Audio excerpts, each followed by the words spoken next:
ಅಖಂಡಮಂಡಲಾಕಾರಂ ವ್ಯಾಪ್ತಂ ಮೇನ ಚರಾಚರ ತತ್ವದಂ ದರ್ಶಿತಮೇನ ತಸ್ಮೈ ಶ್ರೀ ಗುರವೇ ನಮಃ. ವೇದಿಕೆಯ ಮೇಲೆ ಹಾಗೂ ಕೆಳಗಿರುವಂಥ ಎಲ್ಲ ಗೌರವಾನ್ವಿತ ಬಂಧುಗಳಿಗೆ ಗೌರವಪೂರ್ವಕ ಪ್ರಣಾಮಗಳನ್ನು ಸಲ್ಲಿಸ್ತೇನೆ. ರಾಜೇಂದ್ರ ಭಟ್ರು ನಮ್ಮ ಅತ್ಯಂತ ಆಪ್ತರು, ಹಾಗಾಗಿ ನಂಗೆ ಬಂದ ಕೂಡಲೇ ಹೇಳಿದರು ನೀವು ಅಭಿನಂದನಾ ಭಾಷಣ ಮಾಡಬೇಕು ಅಂತೇಳಿ. ಆ ನಂಬಿಕೆಗೆ ನಾನು ತಲೆಬಾಗ್ತೇನೆ. ಏನಾದರೂ ಒಳ್ಳೆಯದೇಳು ಮಾತಾಡಿದ್ದಿದ್ದರೆ ಅದು ರಾಜೇಂದ್ರ ಭಟ್ರಿಗೆ ಸಲ್ತದೆ ಅನ್ನುವಂಥ ದೃಷ್ಟಿಯಿಂದ ಗುರುಗಳ ಬಗ್ಗೆ ಮಾತಾಡೋದು ಅತ್ಯಂತ ಹೆಮ್ಮೆಯ ಮತ್ತು ಅಭಿಮಾನದ ಸಂಗತಿ ಅಂತ ಭಾವಿಸ್ಕೊಳ್ತೇನೆ ನಾನು.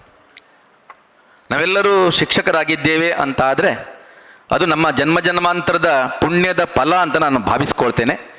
ಈ ವೃತ್ತಿಗೆ ಸಮಾನವಾದಂಥ ವೃತ್ತಿ ಈ ಜಗತ್ತಿನಲ್ಲಿ ಬೇರೆ ಇಲ್ಲ ಅನ್ನುವಂಥದ್ದು ನಮ್ಮೆಲ್ಲರ ಒಂದು ವಾಸ್ತವದ ಸಂಗತಿ. ಅದು ಬಂಧುಗಳೇ, ನಾವು ಅತ್ಯಂತ ಅಪೂರ್ವವಾದಂಥ ಸಾಧನೆಯ ಸಂಭ್ರಮದಲ್ಲಿ ನಾವೆಲ್ಲ ಇಲ್ಲಿ ಸೇರಿದ್ದೇವೆ. ಈ ಸಾಧನೆ ಮಾಡಿದಾಗ ಸಂಭ್ರಮ ಪಡುವಂಥದ್ದು ಸಾಮಾನ್ಯ, ಆ ಸಂಭ್ರಮ ಪಡುವಂಥ ಕಾರ್ಯಕ್ರಮ ಆಯೋಜಿಸು ಸಾಮಾನ್ಯ. ಆದರೆ ಇಂಥ ಒಂದು ಅದ್ಭುತವಾದಂಥ ಕಾರ್ಯಕ್ರಮಕ್ಕೆ ವೇದಿಕೆ ಕಲ್ಪಿಸಿಕೊಡೋದು ಬಹಳ ಮುಖ್ಯ ಅಂತ ನಾನು ಭಾವಿಸ್ಕೊಳ್ತೇನೆ. ಕಾರ್ಕಳದ ಕ್ರಿಯೇಟಿವ್ ಕಾಲೇಜ್ ಒಂದು ಶೈಕ್ಷಣಿಕ ರಂಗದಲ್ಲಿ ಕ್ರಾಂತಿ ಮಾಡಿದಂಥ ಒಂದು ಸಂಸ್ಥೆ ಅದು. 7 ಜನ ಸಂಸ್ಥಾಪಕರು ಕೂಡ ಸಪ್ತ ಸ್ವರದಂತೆ ಇದ್ದು ಈ ಶೈಕ್ಷಣಿಕ ರಂಗದಲ್ಲಿ ಅದ್ಭುತ ಸಾಧನೆ ಮಾಡುವಂಥ ಒಂದು ಅದ್ಭುತವಾದಂಥ ಸಂಸ್ಥೆಯನ್ನು ಕಟ್ಟಿದಂಥವರು. ಈ ಸಂದರ್ಭದಲ್ಲಿ ನಮಗೆ ಇಂಥ ಒಂದು ಯಶೋಯಾನ ಅನ್ನುವಂಥ ಒಂದು ಅದ್ಭುತ ಕಾರ್ಯಕ್ರಮದ ವೇದಿಕೆಯನ್ನು ಕಲ್ಪಿಸಿಕೊಟ್ಟಿದ್ದಕ್ಕಾಗಿ ಆ 7 ಜನ ಸಂಸ್ಥಾಪಕರಿಗೆ ನಾನು ಅತ್ಯಂತ ಪ್ರೀತಿಯಿಂದ ಅಭಿಮಾನದಿಂದ ವಂದಿಸಿಕೊಳ್ತೇನೆ. ಬಹಳ ಮುಖ್ಯವಾಗಿ ಯಾವುದೇ ಒಂದು ಕಾರ್ಯಕ್ರಮ ನಡೀಬೇಕಾದ್ರೆ ಅದಕ್ಕೆ ಎಲ್ಲ ರೀತಿಯ ಸಹಕಾರ ಕೂಡ ಮುಖ್ಯ ಆಗುತ್ತೆ. ಅದರಲ್ಲಿ ಬಹಳ ಮುಖ್ಯವಾಗಿ ಆರ್ಥಿಕ ನೆರವು ಬಹಳ ಮುಖ್ಯ ಆಗುತ್ತೆ. DVG ಅವರು ಒಂದು ಮಾತು ಹೇಳ್ತಾರೆ, ಮಣಿ ಮಂತ್ರ ತಂತ್ರ ಸಿದ್ಧಿಗಳ ಸಾಕ್ಷ್ಯಗಳೇಕೆ ಮನಗಾಣಿಸಲು ನಿನಗೆ ದೈವದ ಅದ್ಭುತವ, ಮನುಜರೊಳಗೆ ಆಗಾಗ ತೋರ್ಪ ಮಹನೀಯ ಗುಣ ಅನುವಾದ ಬೊಮ್ಮನದು ಮಂಕುತಿಮ್ಮ ಅಂತ. ದೇವರಿಗೆ ಎಲ್ಲ ಕಡೆಯಲ್ಲಿ ಇರ್ಲಿಕ್ಕೆ ಆಗೋದಿಲ್ಲ ಅಂಥೇಳಿ ಅಲ್ಲಲ್ಲಿ ಒಳ್ಳೆಯವರನ್ನು ಸೃಷ್ಟಿ ಮಾಡಿರ್ತಾನಂತೆ. ಕಾರ್ಕಳದ ಪಾಲಿಗೆ ಒಂದು ಒಳ್ಳೆಯ ವ್ಯಕ್ತಿಯನ್ನು ಸೃಷ್ಟಿ ಮಾಡಿಕೊಟ್ಟಿದ್ದು ದೇವರು ಯಾವ ರೂಪದಲ್ಲಿ ಅಂತ ಹೇಳಿದರೆ ನಿಮ್ಗೆ ಗೊತ್ತಿದೆ, ನಮ್ಮ ಶಿಯೆ ಕಮಲಾಕ್ಷ ಕಾಮತ್ ರೂಪದಲ್ಲಿ. ಅವರು ಮಾಡಿದಂಥ ಒಂದು ಸೇವೆ ಇದೆಯಲ್ಲ, ಅದು ಬೆಲೆ ಕಟ್ಟಲಿಕ್ಕೆ ಸಾಧ್ಯ ಇಲ್ಲ.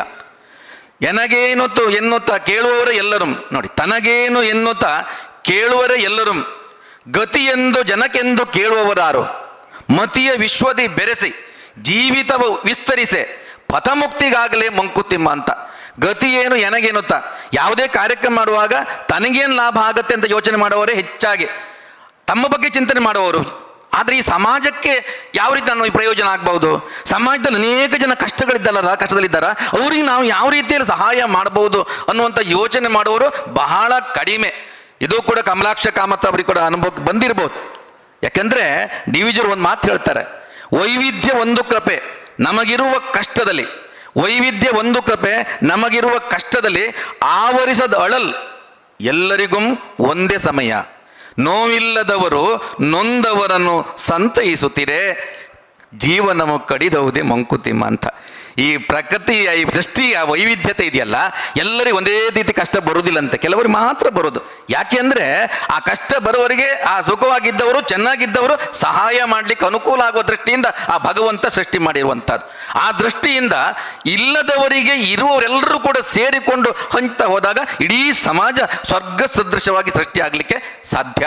ಆದರೆ ಎಲ್ಲರಿಗೂ ಆ ಮನಸ್ಸು ಬರಲಿಕ್ಕೆ ಸಾಧ್ಯ ಇಲ್ಲ. ಆದರೆ ಕಮಲಾಕ್ಷ ಕಾಮತ್ರಿ ದೇವರು ಅಂತ ಮನಸ್ಸು ಕೊಟ್ಟಿದ್ದಾನಲ್ಲ, ಇದು ಕಾರ್ಕಳದ ಬಾಲಿಗೆ ಮತ್ತು ನಮ್ಮೆಲ್ಲರ ಬಾಲಿನ ಒಂದು ಭಾಗ್ಯ ಅಂತ ನಾನು ಭಾವಿಸ್ಕೊಳ್ತೇನೆ.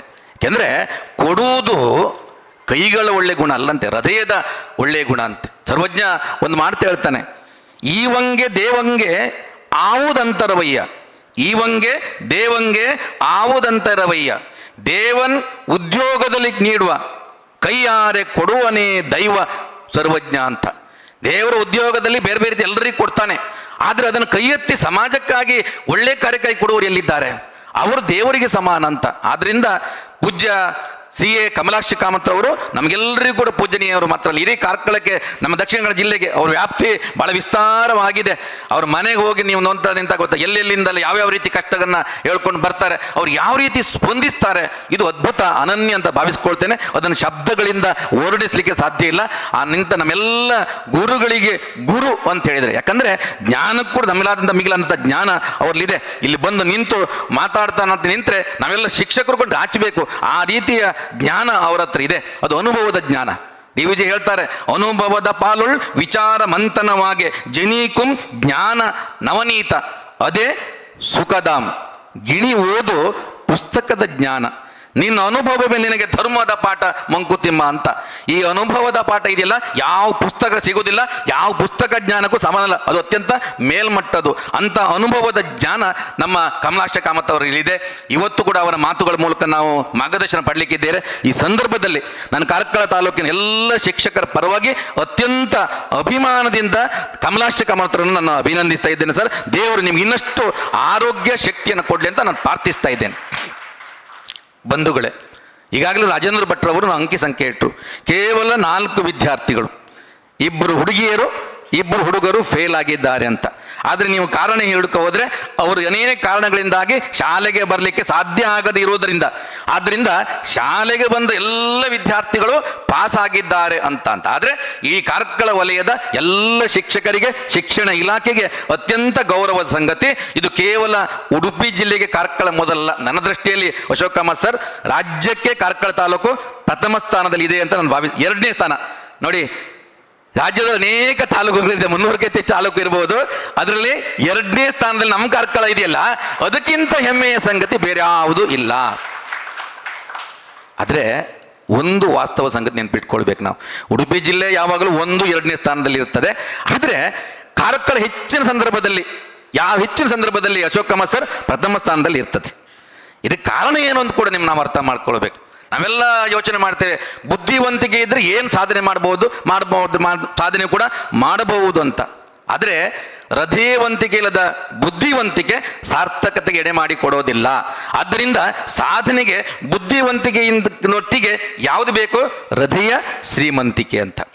ನಮ್ಮಲ್ಲಿ ಒಂದು ಕುಟುಂಬ ಇದ್ದ ಹಾಗೆ, ಒಂದು ಶಾಲೆಯ ಮುಖ್ಯೋಪಾಧ್ಯಾಯರು, ಅಧ್ಯಾಪಕರು, ಅಲ್ಲಿರುವಂಥ ಇತರ ಸಿಬ್ಬಂದಿಗಳು ಎಲ್ಲರೂ ಕೂಡ ಒಂದು ಕುಟುಂಬದ ಹಾಗೆ ನಮ್ಮೆಲ್ಲರಿಗೂ ಒಂದು ಜವಾಬ್ದಾರಿ ಇದೆ. ನಮ್ಮ ಸ್ಥಾನಮಾನ ಯಾವುದಲ್ಲ, ನಮ್ಮೆಲ್ಲರೂ ಒಂದು ಜವಾಬ್ದಾರಿ ಕೊಟ್ಟಿದ್ದಾನೆ. ಯಾರು? ನಮ್ಮ ಮಕ್ಕಳನ್ನ ಎಲ್ಲರನ್ನ ಪಾಸ್ ಮಾಡೋದು. ಬರೀ ಪಾಸ್ ಮಾಡೋದಲ್ಲ, ಅವರು ಅತ್ಯಂತ ಉನ್ನತ ಅಂಕಗಳನ್ನು ಗಳಿಸಿ ಪಾಸ್ ಮಾಡಲಿಕ್ಕೆ ಇರುವಂಥ ಜವಾಬ್ದಾರಿ ಅಂತ ನಾವೆಲ್ಲರೂ ಬಹಳ ಪ್ರೀತಿಯಿಂದ ಕಾರ್ಯನಿರ್ವಹಿಸ್ತೇವೆ ನೋಡಿ. ಇದು ಈ ಸಾಧನೆಗೆ ಪೂರಕ ಅಂತ ಭಾವಿಸ್ಕೊಳ್ತೇನೆ. ಯಾಕಂದರೆ ಕಾರ್ಕಳದ ಅಧ್ಯಾಪಕರು, ಮುಖ್ಯೋಪಾಧ್ಯಾಯರು ಕೇವಲ ಬುದ್ಧಿವಂತರಲ್ಲ, ಅವರು ಹೃದಯ ಶ್ರೀಮಂತಿಕೆ ಉಳ್ಳವರು. ಹಾಗಾಗಿ ಅದಕ್ಕೆ DVG ಒಂದು ಮಾತು ಹೇಳ್ತಾರೆ, ಹೃದಯ ಜೀವನಕ್ಕಿಂತ ಬೆಲೆ ಇರದೆ ಫಲವಿರದೆ ಮಧುರ ಭಾವ ಪ್ರೇಮ ದಯೆಲ್ಲ ಬರಿದೆ ವಿಧಿಯಂಗಡಿಯೊಳದನು ಕಸವೆಂದು ತಳ್ಳುವಡೆ ಬದುಕಿನಲ್ಲಿ ತಿರುಳೇನೋ ಮಂಕುತಿಮ್ಮ ಅಂತ. ಜೀವನದ ತಿರುಳು ಇರುವುದು ಇಲ್ಲಿ ಹೃದಯದಲ್ಲಿ, ಭಾವನೆಗಳಿಲ್ಲದಿದ್ದರೆ ಬದುಕಿಲ್ಲ. ಹಾಗಾಗಿ ನಾವೆಲ್ಲ ಶಿಕ್ಷಕರು ಒಂದು ಭಾವನಾತ್ಮಕವಾಗಿ ಒಂದಾಗಿ ಕಾರ್ಯನಿರ್ವಹಿಸಿದ್ರ ಪರಿಣಾಮವಾಗಿ ಇವತ್ತು ಕಾರ್ಕಳ ತಾಲೂಕು ಶೈಕ್ಷಣಿಕವಾಗಿ ಅಗ್ರಮಾನ್ಯ ಸ್ಥಾನದಲ್ಲಿ ವಿರಾಜಮಾನವಾಗಿರುವಂಥದ್ದು. ಇದು ನಮ್ಮ ಮನಸ್ಸಿಗಲ್ಲ, ಹೃದಯಕ್ಕೆ ತಂದಿರುವಂತಹ ಸಂತೋಷ ಇದು. ಹಾಗಾಗಿ ಈ ಎಲ್ಲ ಸಂತೋಷಕ್ಕೆ ಕಾರಣೀಕರ್ತರಾಗಿರುವಂಥ ಈ ತಾಲೂಕಿನ ಎಲ್ಲ ಮುಖ್ಯೋಪಾಧ್ಯಾಯರನ್ನ, ಅಧ್ಯಾಪಕರನ್ನ ಅತ್ಯಂತ ಅಭಿಮಾನದಿಂದ ಅಭಿನಂದಿಸುತ್ತಾ, ರಾಜೇಂದ್ರ ಭಟ್ ಇನ್ನು ನಿಂತಿದ್ದಾರಂತ ಆದ್ರೆ ಏನೋ ಸೂಚನೆ ನಂಗೆ ಗೊತ್ತಾಗತ್ತೆ. ಅದರಿಂದ ನಮ್ಮ ಒಂದು ಮಾತನ್ನು ಹೇಳಿ ನಾನು ಮುಕ್ತಾಯ ಮಾಡ್ತೇನೆ. ಕೊಡು ದೀಕ್ಷೆಯನೆಂದು ಗುರು ಪೇಳ್ದೊಡೆ ನೋಡಿ, ಪಡೆಯದೇ ತಾ ಬ್ರಹ್ಮತ್ವಂ ನಿಜದಿ ಕೊಡು ದೀಕ್ಷೆಯನೆಂದು ಗುರು ಪೇಳ್ದೊಡೆ ಬಡ ಭಿಕ್ಷುಕಂ ಕೊಡ ಹೊನ್ನ ಕೊಡಲ್ ಎಳಿಸಿದಂತಕ್ಕೋ ಅಂತ ಕವಿ ಒಂದು ಕಡೆ ಒಂದು ಮಾತು ಹೇಳ್ತಾನೆ. ಅಂದರೆ ಒಬ್ಬ ಗುರು ದೀಕ್ಷನಿಗೆ ದೀಕ್ಷೆ ಕೊಡಬೇಕಾದ್ರೆ, ಜ್ಞಾನವನ್ನು ನೀಡಬೇಕಾದ್ರೆ, ಮಾರ್ಗದರ್ಶನ ಮಾಡಬೇಕಾದ್ರೆ ಅವನಲ್ಲಿ ಜ್ಞಾನ ಭಂಡಾರ ಇರಬೇಕು ಅಂತ. ಹಾಗಾಗಿ ಗುರು ಒಂದು ಅರ್ಥವೇ ನಿಮಗೆ ಗೊತ್ತಿದೆ, ಅದು ಜ್ಞಾನದ ಬೆಳಕನ್ನು ಬೀಳಿ ಅಜ್ಞಾನದ ಕತ್ತಲನ್ನು ದೂರ ಮಾಡುವವರು ಅಂತ. ಹಾಗಾಗಿ ಒಬ್ಬ ಶಿಕ್ಷಕ ವಿದ್ಯಾರ್ಥಿಗಳನ್ನು ಪರೀಕ್ಷೆಯಲ್ಲಿ ಪಾಸ್ ಮಾಡ್ತಾನೆ. ಒಬ್ಬ ಶಿಕ್ಷಕ ಪಠ್ಯ ಪುಸ್ತಕದ ಒಂದು ವರ್ಷದಡಿ ಬೋಧನೆ ಮಾಡಿ ಪರೀಕ್ಷೆ ಒಳ್ಳೆ ಮಾರ್ಕ್ ತೆಗೆದು ಮಾಡ್ತಾನೆ. ಆದರೆ ಒಬ್ಬ ಗುರು ಕೇವಲ ಪುಸ್ತಕದಲ್ಲ, ಬದುಕಿನ ಪಾಠ ಮಾಡ್ತಾನೆ. ಕೇವಲ ಪರೀಕ್ಷೆ ಅಲ್ಲ, ಅವರು ಬದುಕಿನಲ್ಲಿ ಗೆಲ್ಲುವ ಹಾಗೆ ಮಾಡ್ತಾನೆ. ಹಾಗಾಗಿ ನಮ್ಮ ತಾಲೂಕಿನ ವಿದ್ಯಾರ್ಥಿಗಳು ಪರೀಕ್ಷೆಯಲ್ಲಿ ಮಾತ್ರ ಗೆದ್ದಿದ್ದಲ್ಲ, ಬದುಕಿನಲ್ಲಿ ಗೆಲ್ಲುವಂಥ ಮಾಗಜನ್ನು ನೀಡಿದ್ದೇವೆ ಅಂತ ಆದರೆ ನಮ್ಮ ತಾಲೂಕಿನ ಶಿಕ್ಷಕರು ಎಲ್ಲರೂ ಕೂಡ ಗುರುತ್ವಕ್ಕೇರಿದ್ದಾರೆ. ಹಾಗಾಗಿ ಆ ಗುರುತ್ವಕ್ಕೇರಿದಂಥ ಎಲ್ಲ ಗುರುಗಳಿಗೆ ಮತ್ತೊಮ್ಮೆ ತಲೆಬಾಗಿ ವಂದಿಸ್ತಾ ಅಭಿನಂದಿಸ್ತಾ ನನ್ನ ಮಾತನ್ನು ಮುಗಿಸ್ತೇನೆ. ಧನ್ಯವಾದ.